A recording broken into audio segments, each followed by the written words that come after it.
The Israeli defense minister gleefully said, "We are dealing with human animals, and we are not going to spare any of them. There is no non-military target in Gaza." In other words, women who are non-combatants are targets. Children are targets. The fighters themselves are targets. Hospitals are targets. They will have no fuel, no water, no food. And one even went to the Bible in the book of Samuel and said, just like God ordered that the Amalekites be eliminated, so shall we eliminate the Palestinians in Gaza, that no human being may ever live in Gaza again. Against that background, the reference by the Republic of South Africa to the International Court of Justice is decent, it is understandable, it is acceptable.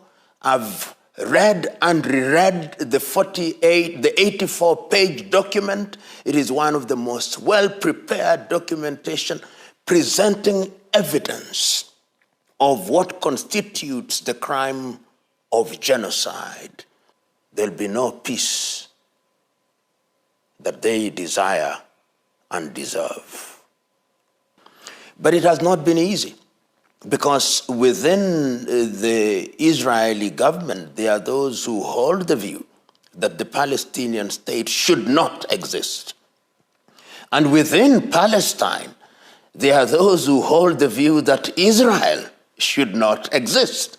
So how do you reconcile these two extreme positions? And if you look to the history, people like Yasser Arafat, who was the leader of the Fatah function of what was called the Palestinian Liberation Organization, of the PLO, over time accepted that you could not eliminate the state of Israel.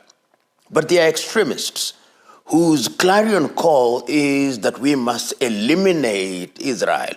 And you see that not only within the states, like Iran, which says, kill the Americans, kill the Israelis, like Hamas, like Hezbollah in Lebanon, like the Houthis in Yemen. That is their clarion call.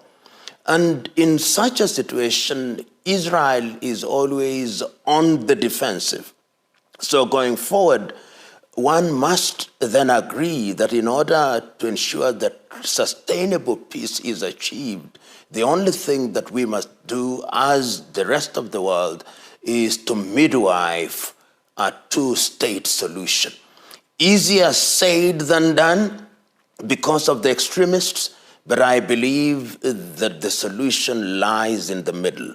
And the United Nations, in my view, has not played its role as it should have. The Arab League has not played its role as it should have. The Americans, to the extent that they cast their lot with the Israelis, have also in many ways stood in the path of this particular realization. And it is time now that the world must speak with one voice, demanding only one thing: two-state solution.